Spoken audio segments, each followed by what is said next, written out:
নিজের চুলের উপর এক্সপেরিমেন্ট করতে গিয়ে নিজেই যে নিজের এত বড় সর্বনাশ করে ফেলবো সেটা স্বপ্নেও কল্পনা করতে পারিনি। কথাই বলে সব কাজ সবার দ্বারা হয় না, কথাটা কিন্তু একদমই সত্যি। তাই যে কাজটা পারে না সেই কাজটা নিয়ে বাহাদুরি মারতে যাওয়া একদমই উচিত নয়। আর সেটা করতে গিয়েই আমার চুলের 12টা বেজে গেল। তো হ্যালো এভরিওয়ান, আগের ভিডিওতে তোমরা দেখতেই পেয়েছিলে আমার শ্বশুরমশাই কিন্তু আমার চুলের লেন্থটা খুব সুন্দর করে কেটে দিয়েছিল।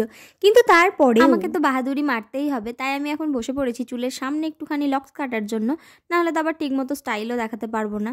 কিন্তু চুলটা ছাড়াতে গিয়ে চশমাটা বড্ড বেশি বিরক্ত করছে, তাই চশমাটা আগে খুলতে গিয়ে ও বাবা ফোনও দেখছি উল্টে পড়ে যাচ্ছে। আসলে আমার সাথে কোনো কিছুই ঠিকঠাকভাবে হচ্ছে না, বুঝলে। কিন্তু চুল যখন কাটবো বলেছি তখন তো আমি কাটবই, তাই একজন খুব বড় অভিজ্ঞ মানুষের মতো চুলের কোনো রকম মেজারমেন্ট ছাড়াই সামনে মুখে পড়ে থাকা কয়েকটা চুল নিয়েই এইভাবে কাঁচিটা কুচুত করে বসিয়ে দিলাম, আর আমি আমার চুলটাকেও কেটে ফেললাম। আর তারপর আমি আবার ঢং করে দেখতে শুরু করছি কেমন লাগছে। চুলের কিছু কাটলাম বা না কাটলাম, অমনি দেখতে আরম্ভ করে দিয়েছি আমাকে কেমন লাগছে। যাই হোক, চুলটাকে আবার টেনে টেনে ধরে চুলের একদম ওপর দিক করে একটা কাঁচি বসিয়ে দিলাম। জানি না কেন এই কাঁচিটা বসালাম।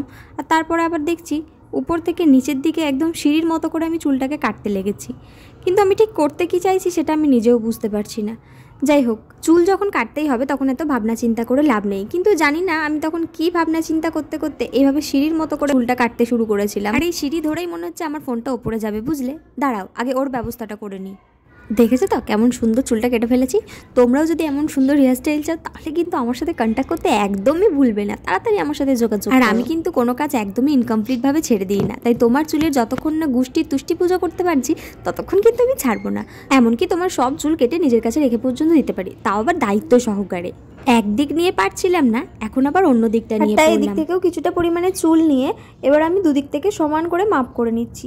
সমান করে মাপ করে নিয়ে কিভাবে ভুলভালভাবে একদিক ছোট আর একদিক বড় করে কাঁচি দিয়ে মানে টেরা ব্যাকা করে ধরে কাটতে হয় সেটা তো আমার থেকে একদম শিখতে হবে। ও ভাই ক্যা দিয়া, দেখছো আমি আবার পোজ দিতেও আরম্ভ করে দিয়েছি, মানে আলাদাই ভাই। কিন্তু এবার রীতিমতো আমার ভয় পাচ্ছিলাম আমি, কেননা একদিকে চুল এরকম ছোট, একদিক বড়, একদিক টেরা ব্যাকা সিঁড়ি যা নয় তাই শুরু করেছিলাম। যদিও আমার চুলের কি বলবো গোছাটা অনেকটাই পাতলা হয়ে যাচ্ছে চুল উঠে উঠে, তাই এবার তো আমার রীতিমতো ভয় করতে শুরু করেছে যে কি হবে না হবে সেটা ভেবে। কিন্তু ছেড়ে দিলে তো এইভাবে একদমই হবে না। তাই চলো বাকি কাজটা আমি নিচে গিয়ে আয়নার সামনে করি, না হলে অনেক প্রবলেম হচ্ছে। আসলে সত্যি কথা বলতে গেলে এবার রীতিমতো আমার কিন্তু ভয় করতে শুরু করেছে, কারণ নিজের চুল নিয়ে ছেলে খেলা করা হয়তো বা আমার উচিত হয়নি, কিন্তু কি আর করা যাবে, ভয় পেলে তো আর হবে না, ভয়কে জয় করতে হবে। আর আমার চুলটাকেও একটা মোটামুটি ঠিকঠাক শেপ দিতে হবে। আর দেখো আমি ঠিক যতবারই চুলটা ঠিকঠাক করে কাটতে যাচ্ছি কোথা থেকে যে একটা করে চুলের লেজ বেরিয়ে যাচ্ছে বুঝতে পারছি না। যতই কাটছি ততই একটা করে নতুন নতুন চুলের লেজ দেখতে পাচ্ছি, আর সেটাকে কাটার পরেও আমার ভয় লাগছে কোথা থেকে এরকম করে বেরিয়ে চলে আসছে। আসলে কতটা জায়গাকে নিয়ে চুলটা কাটা উচিত ছিল সেটা আমার জানা নেই, তাই হয়তো এরকম ভুল হচ্ছে। যাই হোক না কেন, চুলের যতই লেজ বেরোতে থাকে বেরোক, আমি কিন্তু সেই সব লেজ কেটে ফেলবো, আর তারপরে আমার চুলের যা হবে সে তো দেখাই যাবে।